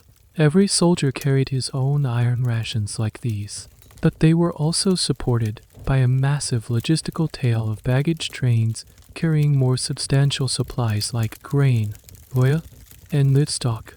Here's a fantastic, specific detail about military provisions from Assyrian records. Cuneiform texts from the Assyrian Palace Archives list, in mind-numbing detail, the precise rations allocated to soldiers for a campaign. They specify exact amounts of grain, oil, and sometimes beer or wine to be distributed when in a secure camp, not on the march. These texts show a highly organized, bureaucratic approach to military supply. They weren't just winging it. They were planning their invasions down to the last loaf of bread. The exact composition of a soldier's marching ration is a topic of ongoing discussion among military historians and archaeologists. While texts give us the big picture of grain and oil, the pocket food is harder to pin down. What did they eat when they were on a fast-moving patrol away from the main baggage train? The barley rusks and hard cheese are logical deductions based on what was available and durable. Some scholars also suggest they might have carried pouches of a high-energy paste made from ground sesame and dates, a sort of ancient power gel, reconstructing the MRE meal. Ready to mine a seed of an Assyrian soldier is a fascinating exercise in historical deduction. The soldiers finish their terse conversation with your merchant leader, apparently satisfied. Their commander gives a sharp order. The patrol forms up and marches on, their sandals kicking up the dust in perfect, rhythmic unison. They disappear down the road, a formidable and intimidating vision of imperial power. You look down at your own soft bread and the remnants of the lentil stew from last night's meal. Your traveler's fare, which seemed so luxurious after your foraging ordeal, now seems humble in comparison to the sheer, functional brutality of the soldier's ration. Their snacks are not for comfort or for pleasure. They are an edible component of a weapon, the fuel for an empire. The encounter is a sobering reminder that the road you travel is not a neutral space. It is a strategic artery, built and patrolled by a power that feeds its enforcers on bread as hard as the empire's will.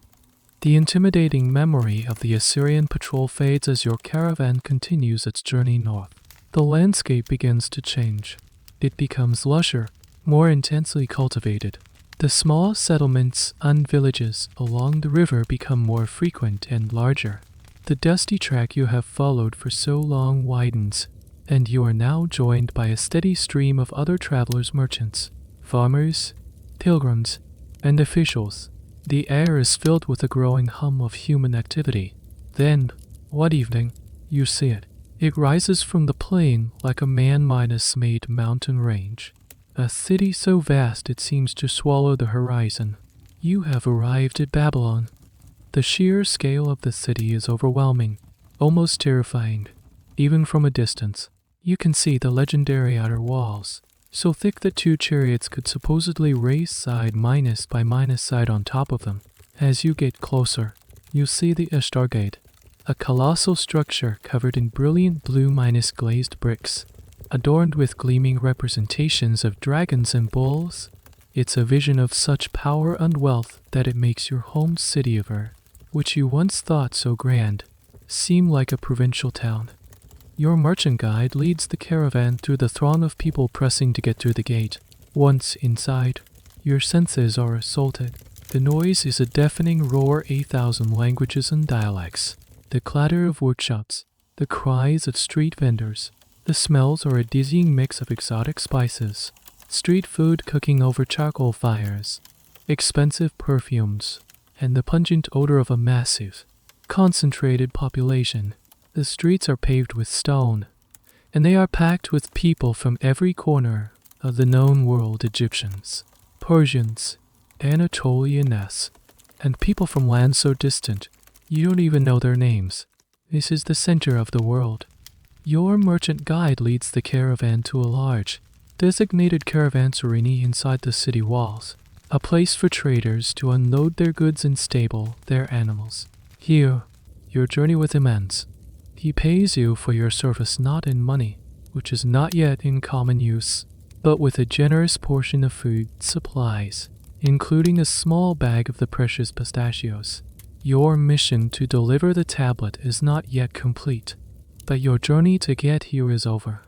You have a few days in Babylon before you must find the merchant's agent and complete your task.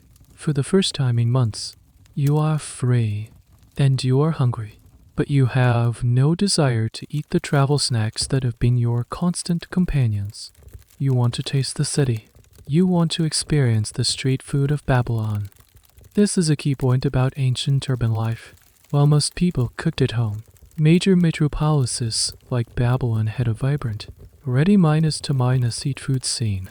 This catered to travelers, to city workers who couldn't go home for their midday meal, and to the urban poor who might not have had their own cooking facilities. You wander into the market district, a maze of covered alleys. The variety is staggering. You see a vendor standing over a charcoal brazier, grilling small, sizzling skewers of mutton, seasoned with garlic and herbs. The smell is intoxicating. Another vendor is selling a kind of savory pastry, a piece of flatbread wrapped around a filling of spiced lentils or onions, and then fried in sesame oil. Here's a fantastic, specific snack you might have encountered. A man is selling something that looks like small, flat cakes sizzling on a hot clay griddle. They are made from a batter of ground chickpeas and herbs and ancient falafel. He serves it to you hot, perhaps with a sprinkle of salt and a drizzle of thin sesame paste tahini. The outside is crispy. The inside is soft and savory. It's a perfect, handheld, delicious street snack. The nature and variety of Babylonian street food is a topic of great interest to food historians. Pieced together from clues in texts and archaeological finds, we have recipes from cuneiform tablets for complex stews and breads. But the food of the common person on the street is harder to reconstruct. Archaeologists have found the remains of what appear to be ancient fast food stalls, simple structures with hearths and grinding stones in the market areas of Babylonian cities. They analyze the residues and pottery shards to guess what was being cooked. Was this chickpea patty a common item? The evidence suggests that something like it was. The debate often revolves around the seasonings. How spicy was it? What herbs were used? Recreating the exact flavor profile is a delicious historical challenge. You spend the rest of the day in a state of culinary bliss. You try a piece of the grilled mutton. Its fatty, smoky flavor a world away from your dried fish. You eat a hot, fried pastry. Its oily richness a decadent treat. You are connecting with the joys of fresh, hot food, the kind of food that can only exist in a place of abundance like Babylon. Your travel snacks, the barley cakes, the dried dates, the hard cheeses it untouched in your satchel. They were the food of survival. That's the road of the empty spaces between cities. They were your faithful companions. And they kept you alive. But now you are back in the heart of civilization, and civilization tastes like grilled meat and hot, crispy falafel.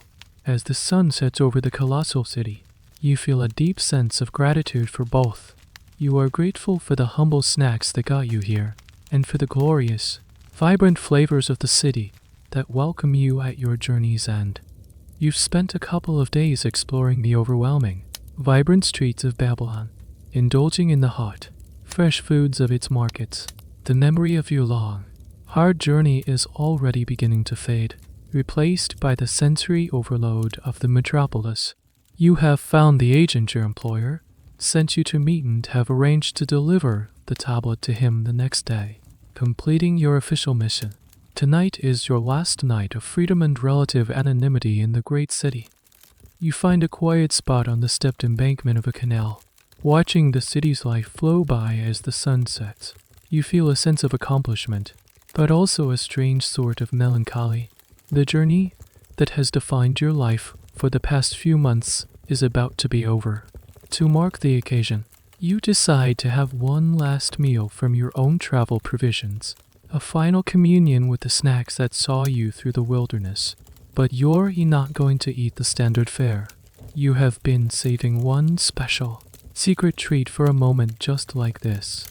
You reach deep into your satchel, past the new barley cakes and the bag of pistachios the merchant gave you. Your fingers find a small, hard, disc-shaped object, carefully wrapped in its own piece of clean, fine linen. You've carried it all this way, protecting it from being crushed, resisting the temptation to eat it during your most desperate moments. This is your secret weapon, your ultimate morale minus booster, a taste of pure, decadent luxury from home. You unwrap it carefully. It's a small, dense, golden brown cake. It's not a simple barley cake. This one is made from a finer wheat flour. And as you bring it closer, you can smell the rich, nutty aroma of toasted sesame and the sweet, floral perfume of honey. This is a mersu, a type of sweet cake or pastry that was a beloved treat in Mesopotamia. It's essentially an ancient energy bar, but a gourmet one. You take a bite. The texture is dense and chewy, and the flavor is sublime. It's a perfect marriage of the richest ingredients your homeland has to offer. The savory, nutty flavor of the sesame paste or flour that forms its base is perfectly balanced by the intense, floral sweetness of date syrup and, in this particularly luxurious version your mother made for you, a generous amount of real honey. There might even be chopped nuts or spices mixed in. It's a world away from the simple, single-note flavors of your other snacks. It's a complex, sophisticated, and deeply satisfying taste. The existence of these sweet cakes is a well-documented part of Mesopotamian culinary history. We have actual recipes for different types of mersu inscribed on cuneiform tablets, one of the most famous collections of recipes in the world. The Yale Culinary Tablets, dating to around 1750 BC, contains multiple recipes for different meat and vegetable stews, but also for these sweet treats. They were clearly a significant part of the cuisine, at least for those who could afford the ingredients. Here's a great, specific detail from those recipes. The instructions are often maddeningly vague for a modern cook. A recipe might say add flour or add oil without specifying the amounts. This has led to a fascinating debate among scholars who try to recreate them. Were the recipes intentionally vague, assuming that the user would already be a skilled cook who could fill in the blanks? Or were they just a kind of shorthand, a simple list of ingredients rather than a set of step minus by minus step instructions. This has led to a whole field of experimental archaeology where historians and chefs work together to try and reverse mind engineer these ancient dishes, debating whether a certain cake should be more like a modern cookie or a dense, fudgy brownie. Your secret cake is your personal connection to this tradition. It was not a ration for survival. It was a gift of love, a piece of home packed by your mother to be eaten at a moment of significance. It was a luxury, heavy with expensive ingredients like honey and fine flour. Carrying it all this way was an act of discipline and hope. As you sit by the canal, eating your precious cake, the memories of the journey flood back to you. You remember the fear of the lion in the reeds, the desperation of foraging for roots, the loneliness of the endless plain. This cake is the reward for enduring all of that. It's a taste of celebration, the symbol of the successful completion of your ordeal. You finish the last crumb, licking the sweet, sticky residue from your fingers. The rich flavor is a perfect, final note to your life as a traveler. Tomorrow, you will deliver your tablet. You will be a scribe in a city again. You will eat the food of the city and sleep under a solid roof. The journey will be over, but you will carry the memory of this taste, this secret, perfect snack, enjoyed in a quiet moment of reflection as the ultimate souvenir of the long, hard, and transformative road you traveled to get here. The sweet taste of your celebratory sesame cake is still a pleasant memory as you set out the next morning to complete your mission. But your task today is not just to deliver your employer's tablet. Before you finish your business, you feel a deep seated need to perform another, more personal duty. You need to visit a temple and make a small offering to the gods who protected you on your journey. In Mesopotamia, every aspect of life, from a royal decree to a safe journey, was intertwined with the divine. You make your way through the bustling streets of Babylon towards the city's main temple complex. This is the sacred heart of the city, home to a towering ziggurat dedicated to Marduk, the chief god of Babylon.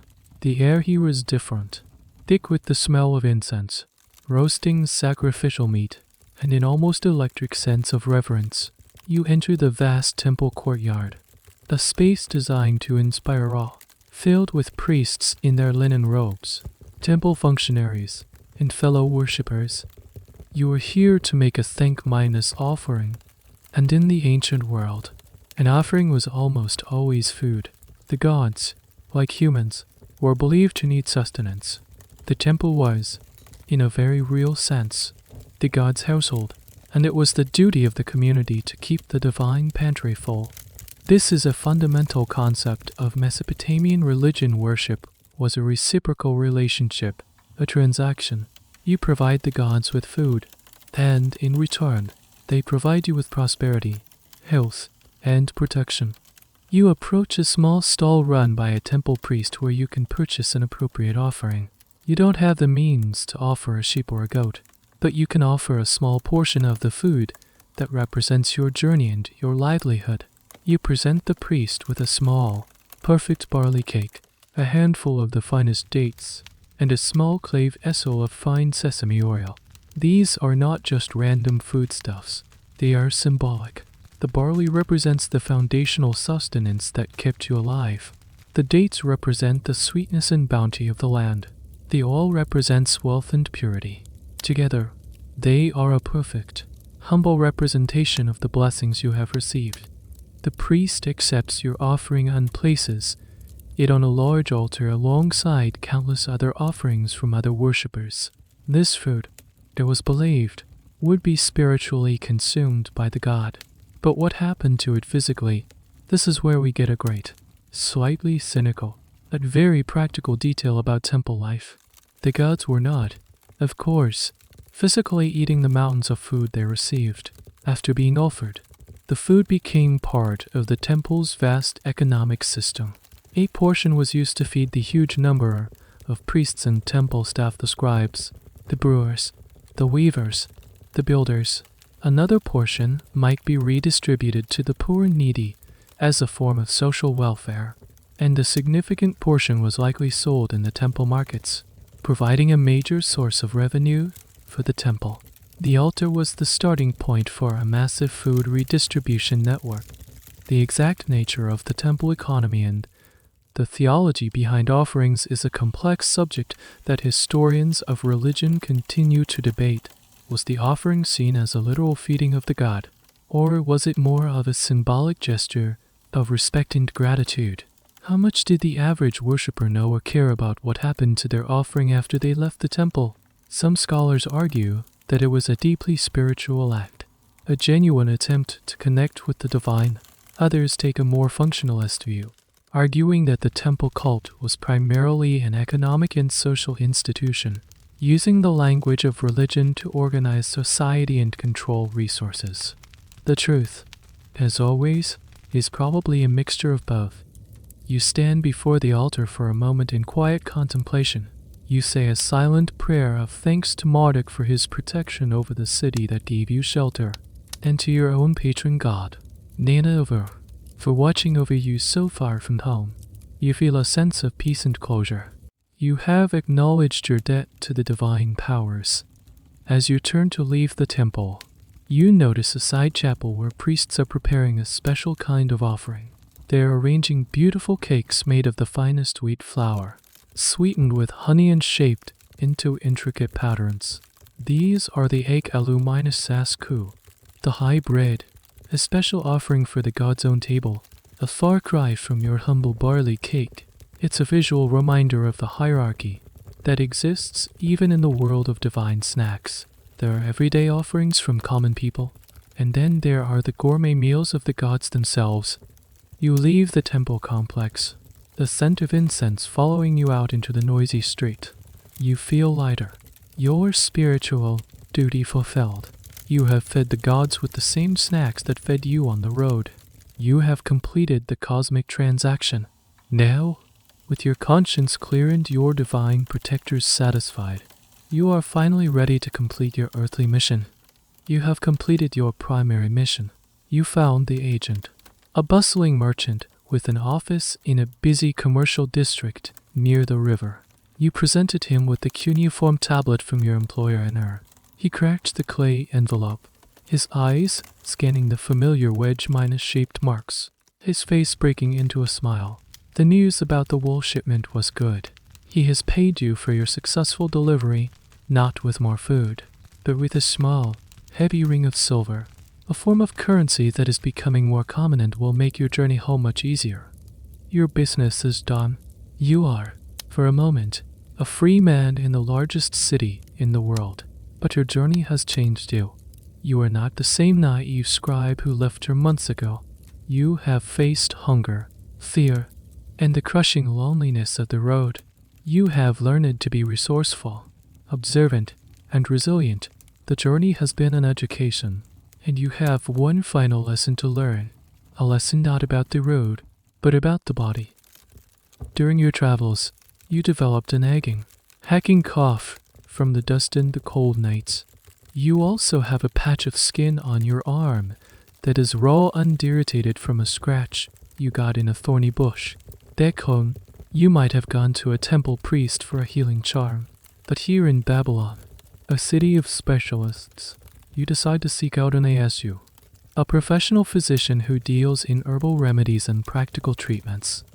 You find his small shop in a quiet side street. The air inside is a heady mix of dried herbs, minerals, and strange barks.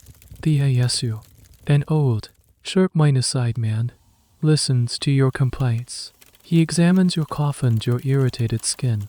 He nods, then turns to the dozens of small clay jars and woven baskets that line his shelves. He is going to prepare some medicine for you, and you are about to discover that the line between a snack and a cure is a very blurry one. For your cough, he doesn't give you a potion. He gives you a small handful of dried licorice root and tells you to chew on it slowly. The sweet, anise-like flavor is pleasant, and you feel its soothing properties almost immediately on your raw throat. This is a key point in the history of medicine. Many of our earliest cures were simply foods with beneficial properties. Licorice root was known throughout the ancient world as a powerful expectorant and anti-inflammatory. This is a fantastic, specific insight into Mesopotamian medicine. They had a vast and sophisticated pharmacopoeia, all documented on cuneiform tablets. These texts list hundreds of plant, animal, and mineral substances and their prescribed uses. For a stomachache, they might prescribe chewing on mint leaves. For a fever, willow bark, the ancient course of aspirin. Many of the ingredients in their medical recipes are things you would recognize from your own travel pouch dates. Figs, sesame oil, and salt were all common components of both meals and medicines. Of course, the Mesopotamian understanding of disease was very different from our own, and this is where a fascinating academic debate lies. They believed that most illnesses were caused by the displeasure of the gods or the actions of malevolent demons. Therefore, their medical system had two types of practitioners who often worked together. There was the ASU, the practical physician like the one you're visiting, who used herbs and poultices. But there was also the SIPU, a sort of exorcist or magical healer who would use incantations, prayers, and rituals to drive out the demon causing the illness. Historians debate the relationship between these two practices. Was the ASU's herbal remedy seen as a chemical cure, or did the plants themselves have magical properties? Was the SIPU's incantation the primary treatment, with the herbal medicine just a secondary support? It's likely that for the average Babylonian, there was no sharp distinction. The licorice root worked because it had a natural soothing property and because the gods had imbued it with that power. The physical and the magical were two sides of the same coin. You have spent several days in the magnificent chaos of Babylon. You've tasted its street food, healed your minor ailments with its medicines, and successfully completed your business. But a sense of unease begins to settle over you. This city is not your home. It's too big, too loud, too impersonal. Deep longing for the familiar sky of Ur, for the quiet of your family escort yard, begins to pull at you. It is time to go home. Your return journey will be different. You will travel with a large, established merchant caravan that is heading south, a much safer and faster way to travel. And with the silver you earned, you can afford to buy better provisions. You have a new satchel, filled with soft wheat bread, a generous portion of good cheese, and a large bag of dried figs and pistachios. You have, in essence, upgraded your snack game. The days of foraging for roots are over. But before you leave, you have one last, crucial task. Your employer's agent in Babylon has a reply for your master in Ur. He has prepared a new clay tablet, a message detailing his end of the wool transaction. Your final duty is to carry this precious piece of clay back home. The entire journey, the months of hardship, the money you earned, it all boils down to this. The snacks, the supplies, the safety of the caravan, they are all just the support system for the true purpose of your travel. The message. You go to the agent's office. He hands you the freshly inscribed tablet. It's still slightly damp, carefully wrapped in a protective layer of wet cloth. He then does something remarkable. He takes another lump of wet clay and, like a master craftsman, molds it around the tablet, creating a seamless, sealed clay envelope. Before he closes the last section, he asks you to produce your personal seal. This is a key part of Mesopotamian bureaucratic and commercial life. Every person of any standing, a scribe, a merchant, an official, had a personal cylinder seal. It was a small, intricately carved stone cylinder that, when rolled over wet clay, would leave a unique, repeating impression. It was your signature, your password, and your personal brand, all in one.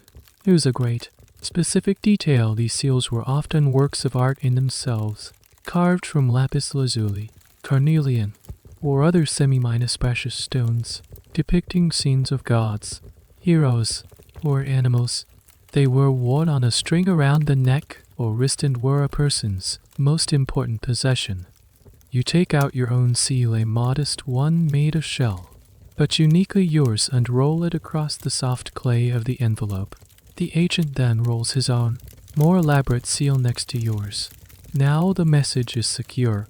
The envelope cannot be opened without breaking the seals, ensuring that the message will not be tampered with. This act makes you a legally and personally responsible party to the transaction. You are not just a delivery boy.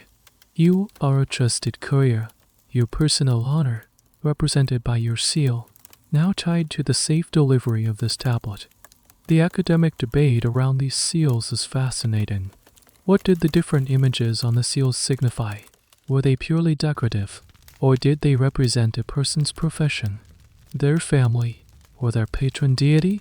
Some scholars argue that the iconography is a complex code, the visual language of identity and social status. Others believe the primary function was simply to be unique and identifiable, with the artistic elements being secondary. It's a debate about how much meaning we can read from these tiny, beautiful objects. The agent hands you the sealed tablet. It feels heavy in your hands, a weight of responsibility far greater than its physical heft. This small, mundane-looking lump of baked mud is the culmination of a massive economic effort. It represents herds of sheep, teams of shearers, convoys of donkeys, and the complex calculations of merchants hundreds of miles apart. It is a fragile, vital link in the great chain of commerce that holds your civilization together. You place the tablet carefully in the center of your new, well-stocked satchel. The pistachios, the cheese, the soft bread, they all seem secondary now. They are just the dunnage, the packing material to protect the precious cargo. They are the fuel required to move the data. You realize the profound importance of your simple-sounding job.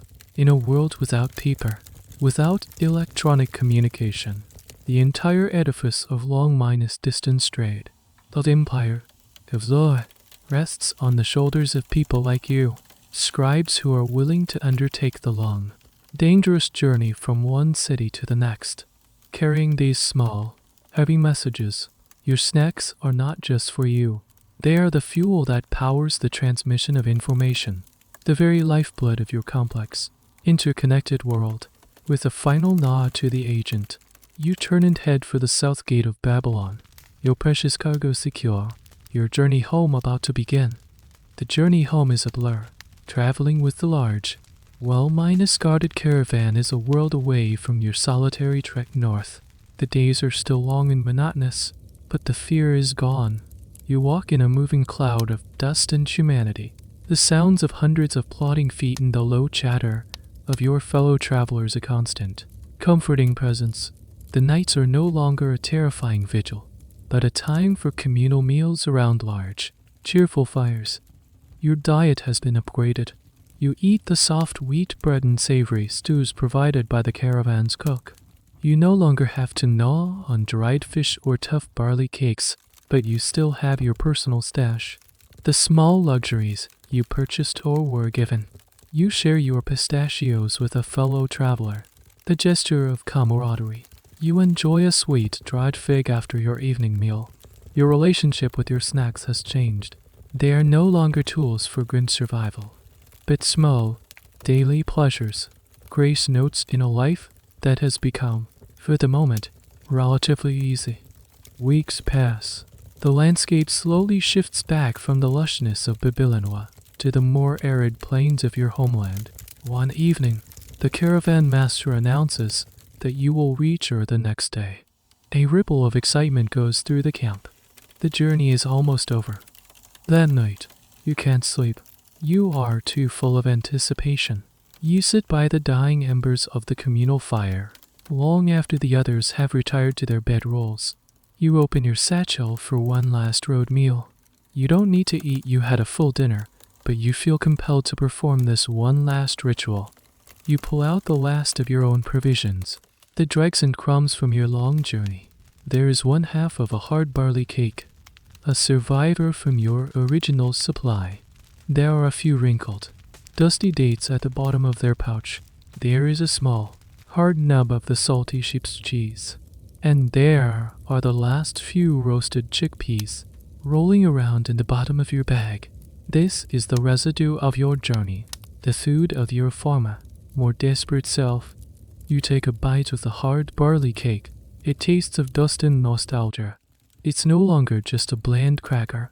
It's the taste of your first uncertain day outside the city walls. It's the flavor of your lonely determination. You chew on one of the dusty, wrinkled dates. It's the taste of a burst of sweet energy on a hot afternoon. The fuel that pushed you one more mile. It's the flavor of a small, desperate pleasure in a world of hardship. You nibble on the last, intensely salty piece of cheese. It's the taste of your campfires under the stars. The rich, fatty flavor, a defiant celebration against the lean emptiness of the wilderness. It's the flavor of your own resourcefulness. Finally, you pour the last few chickpeas into your palm. They are the taste of your small, creative victory. The moment you discovered you could combine them with dates to make something new and joyful. They are the flavor of your own ingenuity. This is a key point in the psychology of any long journey. The food you eat becomes inextricably linked with the memories of the places you ate it. The taste of a specific snack can transport you back to a specific moment, a feeling of fear, of relief, of despair, or of triumph. Your humble travel snacks have become a kind of edible diary, each flavor a different entry. This idea that food and memory are deeply intertwined is a universal human experience. Modern neuroscience can explain the pathways in the brain that link our sense of smell and taste directly to the hippocampus, the seat of memory. For you, sitting by this fire, the science is irrelevant. The truth of it is in the powerful flood of memories that comes with each bite. Historians who study daily life and the history of emotions are deeply interested in these sensory experiences. How can we reconstruct the emotional landscape of the past? Sometimes, the best clues are not in royal chronicles, but in the imagined taste of a simple meal. The debate is how to bridge the gap between our modern sensory world and theirs. How to truly understand what it felt like to be you. At this moment, you finish a meager, Ghost Midas-like meal. It's the most profound and satisfying dinner you've had on the whole trip. It is a communion with your past self. You have honored the hardships of the journey by consuming its last remnants. You look to the south. You can't see it yet, but you can feel it. Home. Tomorrow, you will walk through the gates of Ur, not as the naive young scribe who left months ago, but as a seasoned traveler, a man who has seen the world and survived it. You have delivered your message. You have earned your pay, and you have learned the lessons of the road, and the last crumbs in your satchel taste of everything you have become. The morning air is filled with a palpable sense of excitement. The caravan is abuzz with the energy of arrival. You walk the final few miles in a state of dreamlike anticipation, and then you see it, the faint, familiar silhouette of the great ziggurat of Ur, shimmering in the morning light. A lump forms in your throat. You are home. You pass through the city gates, a seasoned traveler now, no longer intimidated by the city-ass bustle but comforted by it. The familiar sights, sounds, and smells of your home streets wash over you. You make your way through the winding alleys to your employer's grand house. You report your success, describe your meeting with his agent in Babylon, and hand over the precious silver ring you were paid with. Your employer is pleased. He rewards you with an extra measure of barley and a jar of good quality sesame oil, a significant bonus that will be a boon for your family. Your professional duties are now completely finished. Finally, you walk the last few streets to your own family's house. You push open the familiar wooden door and step into the central courtyard. Your mother sees you and her face breaks into a wide, joyous smile. The journey is over. Later that day, after you have bathed, put on clean clothes, and shared the stories of your adventure with your family, you take your old leather satchel, the one that was your constant companion. It's time to unpack it, to clean it out, and to put away the artifacts of your journey. This is the final ritual, an act of closure. You turn the bag upside down over a clean cloth. A small shower of debris tumbles out. It's a microcosm of your entire journey. There are the last few crumbs of the hard barley cakes, a testament to your humble beginnings. There is a single, forgotten pistachio shell, A memory of the wealthy merchant and his luxurious generosity. There is a stray, desiccated chickpea that rolls across the cloth, a reminder of your small moment of culinary invention. You pick up the small, empty clay pot that once held your precious honey. You can still smell a faint, sweet, floral aroma clinging to the inside.